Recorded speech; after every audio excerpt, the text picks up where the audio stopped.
sepiro akeh utangmu, lek memang awakmu niat tenan pengen bayar utang, insyaallah tinggal dalan karo Gusti Allah sehingga bisa berhasil melunasi hutangnya. Yang disampaikan seperti itu. Si penting tetap usaha, tetap ikhtiar dengan sungguh-sungguh ada niatan.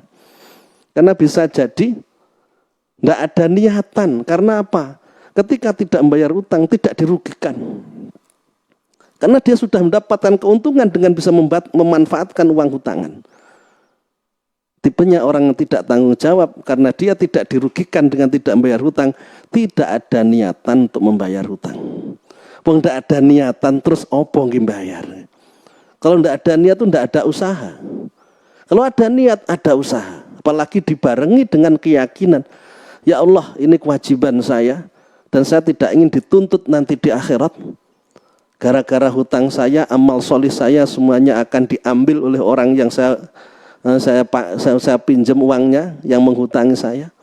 Andaikan tidak cukup amal solih saya, maka dosa dia akan diberikan ke saya. Saya tidak ingin seperti itu ya Allah. Dosa kedzaliman kan seperti itu nantinya. Manil muflis, siapa orang yang bangkrut nantinya? Nabi pernah bertanya kepada sahabat. Sahabat jawab, mereka yang tidak punya apa-apa Rasul yang bangkrut. Jawabnya Nabi, yang bangkrut bukan yang seperti itu, yaitu nanti di hari kiamat orang membawa pahalanya sedekah, pahalanya puasa, pahalanya sholat. Namun dia telah mengambil barang ini, mengambil barang itu, memukul ini, menghina itu. Sehingga di sana dituntut untuk mengembalikan apa yang kedzaliman yang dilakukan. Tidak ada yang digunakan untuk mengembalikan. Nyaur utang apa nggak nyaur? Tidak enak. Sehingga harus disaur, harus dibayar dengan kebaikan-kebaikan yang dilakukan. Saking banyaknya, tidak cukup untuk membayar, sehingga dosanya orang yang menghutangi diberikan pada orang yang berhutang. Jika tidak ada niatan untuk membayar hutang.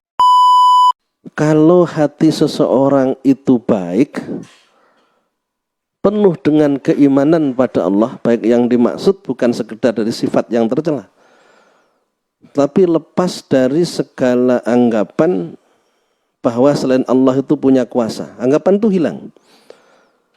Karena pada dasarnya itu sekedar anggapan, bukan sebagai kenyataan.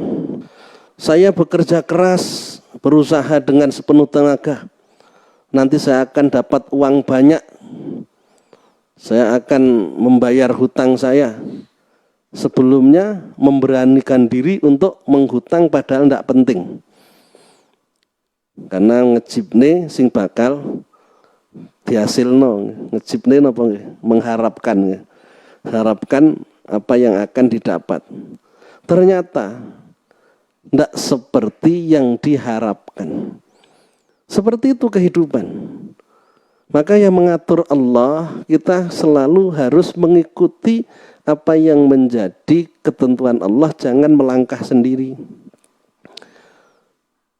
Lek urung butuh tenan, jangan coba-coba.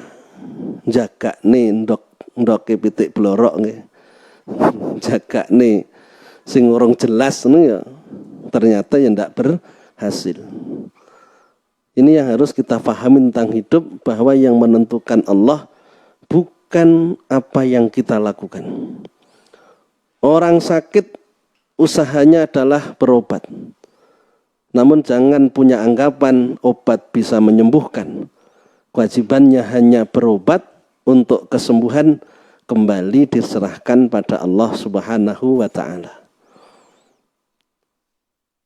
Ketika kita masih punya anggapan ada yang kuasa selain Allah, berarti hati kita belum terang. Hati kita masih gelap. Hati kita masih terpenjara oleh materi, terpenjara oleh kebendaan. Yang memandang masih mata kita, hati kita belum bisa melihat. Berarti hati kita buta. Karena kita melihat, karena kita menganggap selain Allah punya kemampuan, punya kuasa. Selama orang masih melihat selain Allah punya kuasa, berarti hatinya itu masih kotor, hatinya itu gelap. Tapi ketika orang itu selalu meyakini la haula wala quwata illa billahil aliyyil azim. Ora ana daya sumingkir saking maksiat iku maujud lan ora ana kekuatan nglakoni ibadah iku maujud illa billahi angin kelawan pitulungane Gusti Allah. Aku iso nglakoni ngene iso nglakoni ngono, berhasil landake Gusti Allah sing mentokno. Selama belum ada keyakinan seperti itu, berarti yang memandang masih matanya, hatinya belum bisa memandang. Kalau masih punya anggapan daerah yang bergaya pemangan, hatinya masih buta, hatinya masih gelap, hatinya masih kotor. Yang diyakini, yarzuqu may yasha wa yaqdir. Allah memberikan rizki kepada orang yang dikehendaki dan Allah menyempitkannya kepada yang dikehendaki. Kok enek wong duwe anggapan lek ndak nyambut gawe ndak mangan, kemudian dia ketika bekerja bisa mangan sesuai dengan yang diinginkan, maka dia istidrat. Kalau Gusti Allah ditunjukkan, diberikan seperti yang diharapkan, berarti istidrat. Kalau paham agama yang difahami fastabiqul khairat, berlomba-lomba dalam kebaikan. Dia menjadi orang yang selalu produktif, selalu berkarya. Tidak ingin menyia-nyiakan waktu, tidak ingin menyia-nyiakan kesempatan. Kok mek turu-turu, orang tidak paham agama. Karena dia telah membuang kesempatan yang diberikan Allah dan tidak menghargai pentingnya waktu. Kok enek wong gawe ibadah tapi malas nyambut gawe, itu orang yang pemahaman agamanya dangkal. Kalau pemahaman agamanya luas, ibadah ndak ganggu nyambut gawe ini, nyambut gawe ndak ganggu ibadah. Berarti itu yang terjadi. Jangan kemudian kita melihat, wah iku wong sing gawe ibadah malas nyambut gawe. Itu oknum, bukan semuanya seperti itu, ngoten lho. Dianggap kabeh ngoten, mboten. Kullu kalamin yabruzu. Setiap ucapan yang keluar dari lisannya seseorang itu menggambarkan bentuk hati orang yang mengucapkan itu. Kalau memang hatinya bersih, yang dipikirkan hanyalah kuasanya Allah Subhanahu wa ta'ala, maka selalu memberikan nasihat, sing sabar urip. Gusti Allah kabeh sing ngatur, awake dhewe mek sedermo nglakoni. Lek enek masalah balik nang nggone Gusti Allah kuwasa ngeki pitulungan. Pasti seperti itu. Tapi lek ndak duwe Gusti Allah ning atine, lho antuk awakmu kurang modale. Awakmu kurang pergaulane, akhir awakmu ora oleh penghasilan, oleh pekerjaan. Seperti itu yang dinasihatkan. Yang keluar dari lisannya hanyalah usaha-usaha zahir. Karena di hatinya tidak melihat yang kuasa hanyalah Allah. Tapi kalau hati seseorang itu selalu tertanam keimanan, keyakinan la fa'ila illallah, tidak ada yang berbuat kecuali Allah, nasihatnya berbeda. Sabar, terus berusaha, jangan menyerah. Gusti Allah sugih, Gusti Allah kuwasa ngeki pitulungan. Sepiro akeh utangmu, lek memang awakmu niat tenan pengen bayar utang, insyaallah tinggal dalan karo Gusti Allah sehingga bisa berhasil melunasi hutangnya. Yang disampaikan seperti itu. Yang penting tetap usaha, tetap ikhtiar dengan sungguh-sungguh ada niatan. Karena bisa jadi tidak ada niatan. Karena apa? Ketika tidak membayar utang, tidak dirugikan. Karena dia sudah mendapatkan keuntungan dengan bisa memanfaatkan uang hutangan. Tipenya orang yang tidak tanggung jawab, karena dia tidak dirugikan dengan tidak membayar hutang, tidak ada niatan untuk membayar hutang. Wong tidak ada niatan terus opo nggih bayar. Kalau tidak ada niat itu tidak ada usaha. Kalau ada niat ada usaha. Apalagi dibarengi dengan keyakinan, ya Allah ini kewajiban saya. Dan saya tidak ingin dituntut nanti di akhirat. Gara-gara hutang saya, amal solih saya semuanya akan diambil oleh orang yang saya pinjam uangnya, yang menghutangi saya. Andai kan tidak cukup amal solih saya, maka dosa dia akan diberikan ke saya. Saya tidak ingin seperti itu ya Allah. Dosa kedzaliman kan seperti itu nantinya. Manil muflis, siapa orang yang bangkrut nantinya? Nabi pernah bertanya kepada sahabat. Sahabat jawab, mereka yang tidak punya apa-apa Rasul yang bangkrut. Jawabnya Nabi, yang bangkrut bukan yang seperti itu, yaitu nanti di hari kiamat orang membawa pahalanya sedekah, pahalanya puasa, pahalanya sholat. Namun dia telah mengambil barang ini, mengambil barang itu, memukul ini, menghina itu. Sehingga di sana dituntut untuk mengembalikan apa yang kedzaliman yang dilakukan. Tidak ada yang digunakan untuk mengembalikan.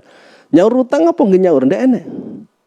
Sehingga harus disaur, harus dibayar dengan kebaikan-kebaikan yang dilakukan. Saking banyaknya, tidak cukup untuk membayar, sehingga dosanya orang yang menghutangi diberikan pada orang yang berhutang. Jika tidak ada niatan untuk membayar hutang. Berbeda kalau orang sudah berusaha dengan maksimal, Allah tidak memberikan jalan, kemudian sampai mati tidak membayar. Allah pasti akan memberikan pembelaan. Ojo kok tuntut wong iki, wis usaha tenanan, memang ndak duwe kemampuan. Awakmu tak ijoli kae lho, istana sing gede. Pilih nuntut utangmu apa oleh istana kuwi. Akhirnya pilih oleh istana. Seperti itu, Allah akan membela orang yang tidak mampu membayar hutang karena memang tidak mampu, sudah diusahakan dengan maksimal. Yang jadi masalah sebenarnya mampu, namun tidak mau membayar hutangnya. Matrul hani dzulmun, orang yang menunda-nunda bayar hutang, di mana dia mampu membayar, maka itu adalah bentuk kedzaliman yang akan menjadikan nantinya di akhirat dia celaka. Orang yang hatinya selalu berkeyakinan kekuasaannya Allah, dia akan selalu tegar dalam menghadapi setiap masalah yang terjadi. La tahzan innallaha ma'ana, seperti itu kan? Janganlah kamu takut, kamu sedih, sungguhnya Allah bersama dengan kita. Kaifa akhaful faqra wa ana abdul ghani. Kenapa aku takut miskin, aku punya Tuhan yang kaya. Kenapa aku takut menghadapi masalah? Wa kunduwe Gusti Allah, dekengane pusat. Ngoten to. Lek duwe keimanan kuat, lek ndak duwe, wis apa sing kudu tak lakoni? Kok ternyata ndak iso, sembarang ndak iso. Yang dipikirkan hanyalah kemampuan yang dimiliki, tidak melihat pada kuasanya Allah. Sehingga kalimat yang ada adalah, ya Allah, urip kok koyok ngene. Keluh kesah, ngalor ngidul sambat karo wong nggih.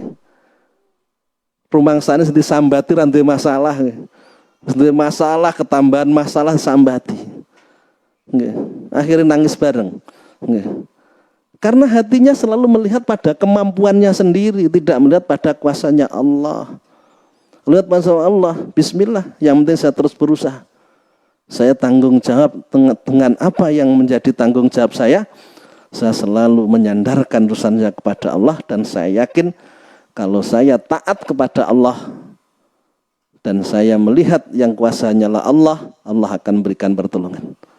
Wa may yatawakkal 'alallah fa huwa hasbuh. Barang siapa bertawakal pada Allah, Allah akan mencukupi. Wa may yattaqillah yaj'al lahu makhraja wa yarzuqhu min haitsu la yahtasib. Barang siapa bertakwa akan dimudahkan segala urusannya dan rezekinya akan datang tidak disangka-sangka. Hatinya karena yakin Allah kuasa. Kalau tidak yakin, yang ada adalah keluh kesah. Kalau yang ada dalam pikirannya adalah usaha yang menentukan, dia hanya terus mengandalkan usahanya dan tidak pernah introspeksi diri atas kelalaiannya beribadah kepada Allah Subhanahu wa taala.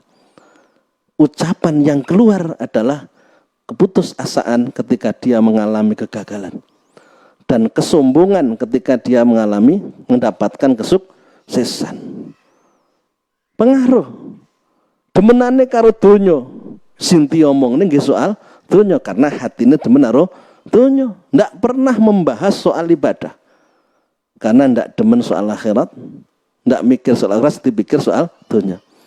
apa yang diucapkan seorang itu menjadi gambaran apa yang ada dalam hati seseorang. Kalau hatinya penuh dengan keimanan, cahayanya terang, maka selalu apapun yang disampaikan tidak lupa untuk disandarkan pada Allah Subhanahu wa taala. Awake dhewe iki ndak duwe apa-apa. Ndak duwe kemampuan apa-apa. Sing kuwasa Gusti Allah. Awake kudu terus nyedhek ning gone Gusti Allah. Kalimatnya ngoten. Tapi lek ndak enek Gusti Allah ning atine, aja kalah karo wong liya. Mosok wong liya iso awakmu ra iso. Piye carane wis sembuh, pokoke sing penting berhasil. Akhirnya menghalalkan segala cara demi untuk mencapai apa yang diinginkan. Hati itu mempengaruhi. Sing dipikirkan masa depan dunia, maka yang dikejar hanyalah dunia. Berpikir tentang akhirat, sesibuk apapun urusan dunianya, dia pasti bisa meluangkan waktu untuk urusan ibadah. Karena berpikir soal akhirat. Perbuatan seorang, ucapan seorang, itu menggambarkan apa yang ada dalam hati seseorang.